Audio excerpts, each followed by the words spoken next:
came here all the way from fucking Texas because he read about us online and he was like, those guys are so amazing. And he's like, I gotta do this place. You guys make some noise for Notorious BFG!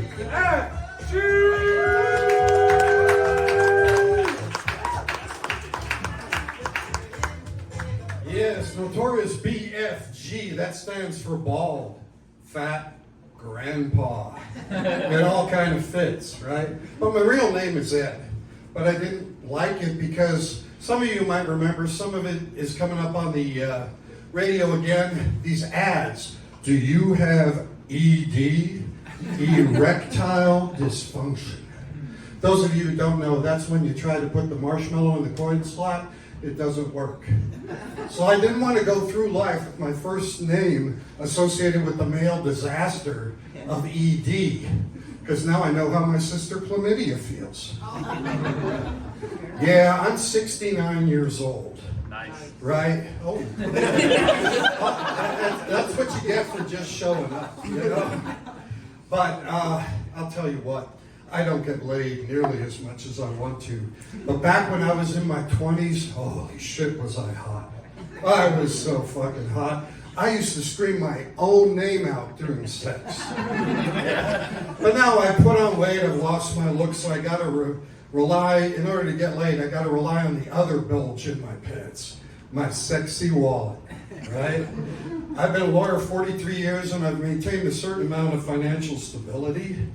But sometimes I let it get to me, and you tell me whether I've been a little pretentious.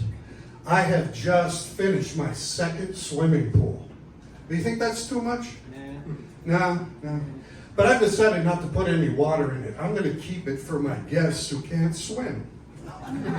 Yeah, but I'll tell you what. Ooh, I'll fall into that. I'll tell you what, though. You can't take away my memories. Nobody can take away my memories of the good old days. 1977, Costa Rica, spring break.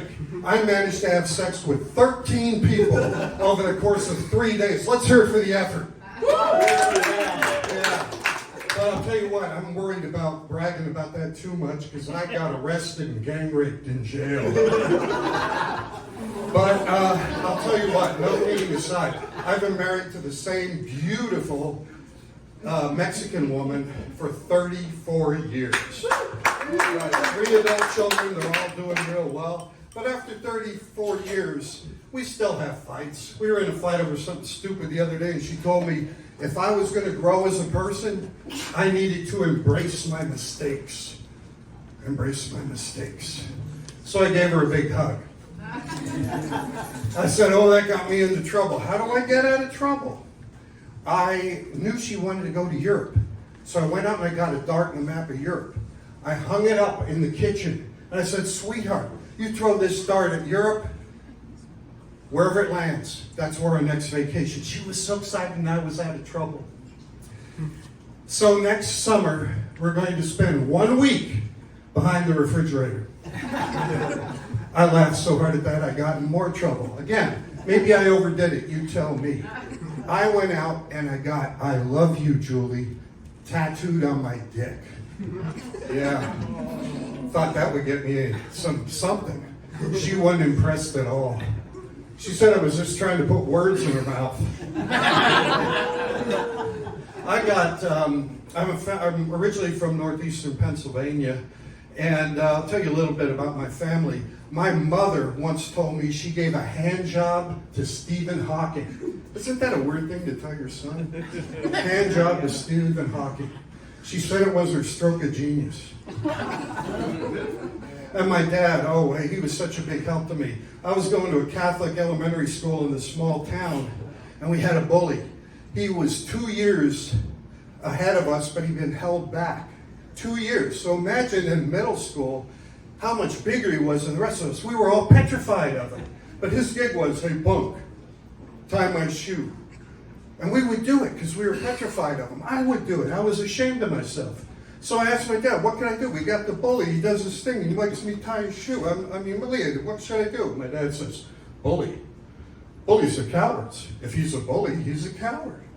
So What you got to do is just stand up to him because they prey on the weak. He won't do a thing. You tell him your dad says he's a coward because he's a bully, and that bullies are cowards. And then if you stand up to him, tell him your dad said, you know he's not going to do anything. So I get there next day, sure enough, bully comes up to me, punk, tie my shoe. And I say, oh no, my dad says bullies are cowards. And my dad says, since you're a bully, you're a coward. And you're not going to do anything, so back off. He got the weirdest look on his face. He turned around. He got on his bike, went over to my house and beat the shit out of my father. After 4 kids, my father decided to have a vasectomy, and it was unfortunate there was a complication, and they had to remove both his testicles.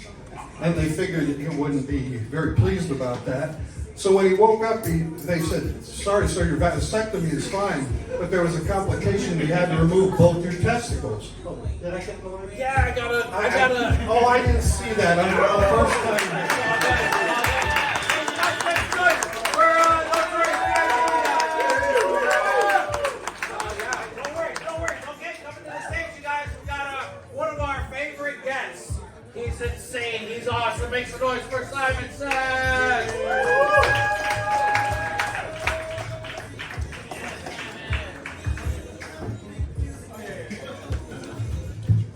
I didn't know that was there. I thought I would get the line. No, we'll never know what happened to his balls.